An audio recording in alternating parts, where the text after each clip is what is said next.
நடிகர் நெப்போலியன் அவர்கள் அவரோட ஃபேமிலியோட ஃபாரின்ல தான் செட்டில் ஆயிருக்காரு. அதே மாதிரி அவரோட மூத்த பையன் தனுஷ்க்கு உடல்நிலை சரியில்லாமையும் இருந்தாரு. அதுக்கப்புறமா இப்போ ரீசெண்டாக தான் தனுஷ் அக்ஷயாவோட மேரேஜ்மே நடந்துச்சு. ஸோ தனுஷ் அக்ஷயாவோட மேரேஜை நெப்போலியன் அவர்கள் ரொம்பவே பிரம்மாண்டமாக நடத்தி வச்சிருந்தாரு. அதுக்குமே நிறைய பேர் தவறான கருத்துக்களை பரப்பிட்டு இருந்தாங்க. அதாவது தனுஷே உடல்நிலை சரியில்லாமல் இருக்காரு, அப்படி இருக்கப்போ இப்படி ஒரு பொண்ணோட லைஃபை ஏன் கெடுக்குறீங்க அப்படின்னு சொல்லி நிறைய பேர் அவங்கள பற்றி தப்பா பேசிட்டு இருந்தாங்க. இன்னும் சில பேர் நெப்போலியன் அவர்கள் அவரோட பையனுக்காக செய்யற விஷயங்களை பாராட்டிட்டுமே இருந்தாங்க. அந்த வகையில அந்த மேரேஜ் முடிஞ்சதுக்கு அப்புறமா தனுஷ் பத்தி நிறையவே தப்பான விமர்சனங்கள் வெளியாயிட்டு இருந்துச்சு. அதாவது தனுஷ் இறந்துட்டாரு அப்படின்னு சொல்லி எல்லாம் நிறையவே ரூமர்ஸை சோஷியல் மீடியால ஸ்ப்ரெட் பண்ணிட்டு இருந்தாங்க.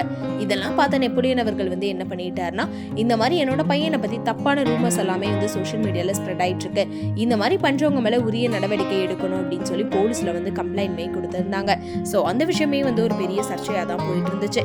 இதை தொடர்ந்து இப்போ ரீசெண்டா பரிதாபங்கள் கோபி சுதாகர் ரெண்டு பேருமே ஃபாரின்ல இருக்கக்கூடிய நெப்போலியன் அவர்களோட வீட்டுக்கு போய் அவரோட மூத்த பையன் தனுஷை மீட் பண்ணி பேசியிருக்காங்க. அந்த வீடியோ நெப்போலியன் அவர்கள் இன்ஸ்டாகிராம்லயுமே ஷேர் பண்ணியிருக்காரு. அதுல என்ன சொல்லியிருந்தாருன்னா, அன்பு நண்பர்களே, தமிழ் சொந்தங்களே, ரீசெண்டா இப்போ ஃபாரின்ல நடந்த ஃபெட்னா அப்படின்ற நிகழ்ச்சியில பரிதாபங்கள் கோபி சுதாகர் கலந்துக்கிட்டாங்க.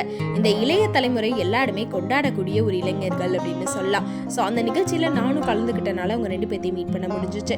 அது மட்டும் இல்லாமல் என்னோட மூத்த பையன் தனுஷ்க்கு அவங்க ரெண்டு பேர்த்தையுமே ரொம்ப பிடிக்கும். அதனால என்னோட வீட்டுக்கு அவங்களை இன்வைட் பண்ணியிருந்தேன். என்னோட மூத்த பையன் தனுஷ்க்கு அவங்க ரெண்டு பேர்த்தையுமே ரொம்ப பிடிக்கும். அதனால நான் அவங்க ரெண்டு பேர்த்தையுமே என்னோட வீட்டுக்கு இன்வைட் பண்ணியிருந்தேன்.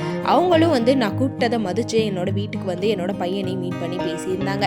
ஸோ அதில் எனக்கு ரொம்பவே சந்தோஷம். அது மட்டும் இல்லாம அவங்கள சந்திச்சதுல என்னோட பையனுமே ரொம்பவே சந்தோஷமா இருந்தாங்க அப்படின்னு சொல்லி ஷேர் பண்ணியிருந்தாரு. அந்த வீடியோல பாத்தீங்கன்னா தனுஷ் அவர்கள் கோபி சுதாகர் ரெண்டு பேர்த்தையுமே பார்த்ததுக்கு அப்புறம் ரொம்பவே ஹாப்பியா ஃபீல் பண்ணியிருப்பாரு. அது மட்டும் இல்லாம அவங்களோட வீடியோஸ் எல்லாமே நான் பார்த்துருவேன், இப்போ நீங்க ரீசெண்டா போட்ட வீடியோஸ் வரைக்குமே நான் பார்த்துட்டேன் அப்படின்னு சொல்லி அவங்க ரெண்டு பேர்த்துக்கிட்டேயுமே ரொம்ப சிரிச்சு பேசியிருப்பாரு. ஸோ இதை பார்த்த நெட்டிசன்கள் எல்லாருமே நெப்போலியன் அவர்களை பாராட்டிட்டு இருக்காங்க. பரவாயில்ல, பையனுக்காக எவ்வளோ வேணாலுமே பண்ணிட்டு இருக்காரு, அவங்களோட பையன் குணமாகணும் அப்படின்றக்காக அவருக்கு பிடிச்ச எல்லா விஷயங்களையுமே பார்த்து பண்ணிட்டு இருக்காரு, இவர் தான் உண்மையான அப்பா அப்படின்னு சொல்லிட்டு நிறைய பேர் பாராட்டிட்டு இருக்காங்க. ஸோ நெப்போலியன் அவர்கள் அவரோட பையனுக்காக பண்ற விஷயங்களா இருக்கட்டும், அது மட்டும் இல்லாம ஃபேமிலி மேல எவ்வளவு அன்பா இருக்காரு அப்படின்னு சொல்லியுமே நெப்போலியன் அவர்களையும் தனுஷையும் பாராட்டிட்டு இருக்காங்க.